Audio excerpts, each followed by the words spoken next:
cum is nasty, and any woman who says it tastes good is lying. Jamal laughed and peered up at me from across the table. We were at Longhorn's near my house, a late dinner after he got Nash home and settled. We hadn't physically seen each other since the weekend. His schedule had been busy.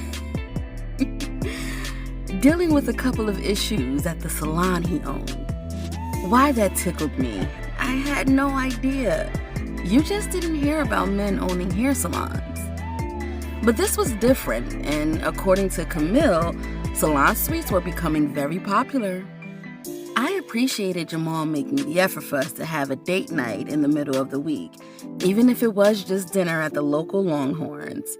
It quelled my apprehension of being with a man with children, although technically Nash wasn't his, but still his responsibility for the foreseeable future. "You saying you don't swallow, Dimples?" he asked, with one eyebrow lifted and eyes squinting. I didn't say that. I said it was nasty and I hate the taste of it.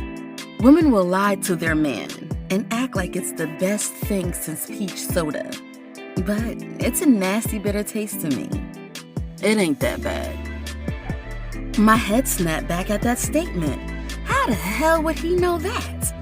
I wondered, and before I could stop it, the question flew out my mouth. Nigga, how you know? You've tasted a man's cum before? You a down low nigga, Jamal? I dropped my fork and slapped my hands over my mouth. I did not mean to say that out loud. I had no filter lately.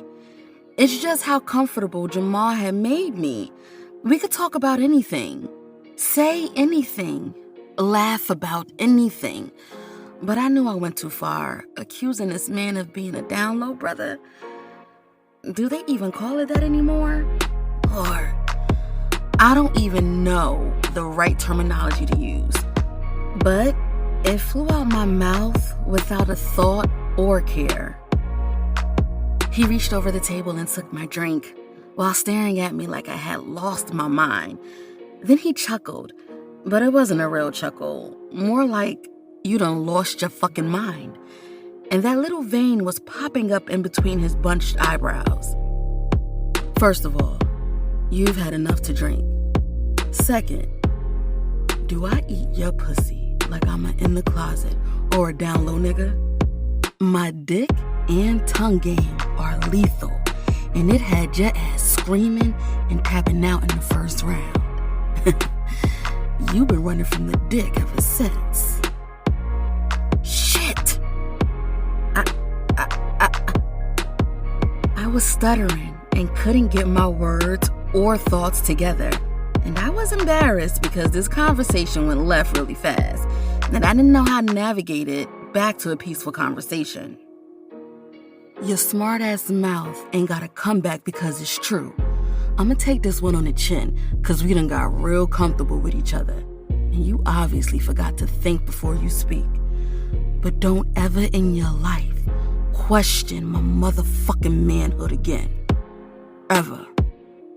He dropped his fork and pushed his half-eaten plate back, his appetite obviously blown as well as mine.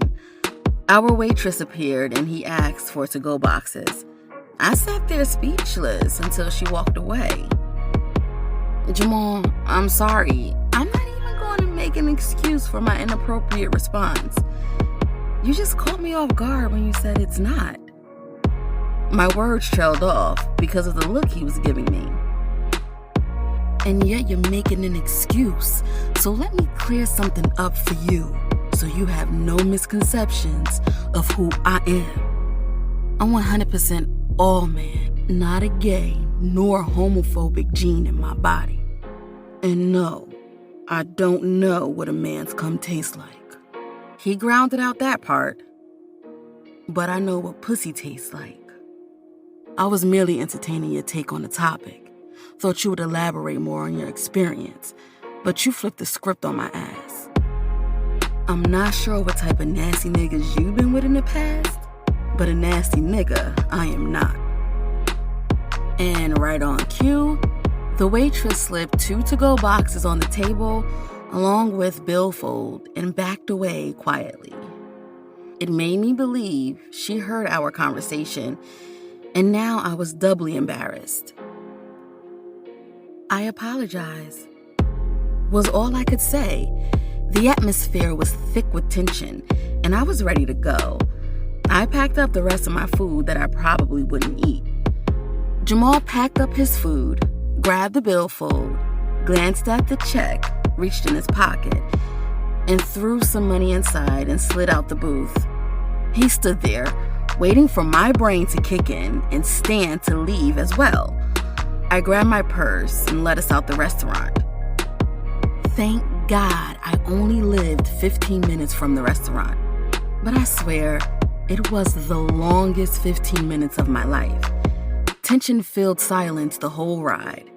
Still being the sweet guy he is, Jamal walked me to my door, kissed my forehead, and waited until I went inside. He never spoke another word that night, and I felt like shit and didn't have a clue how to come back from this. Didn't even defend myself when he said I was running from the dick since our first time having sex, because he wasn't lying. That man had an anaconda for a dick and tongue. I was walking around fiending for 3 days, and that's not good for me because I'll jump right in and not pay attention to the red flags in my face. I wanted to make sure everything I was feeling for this man was pure attraction and not just lust. But now, because of my big-ass mouth, I might not ever know.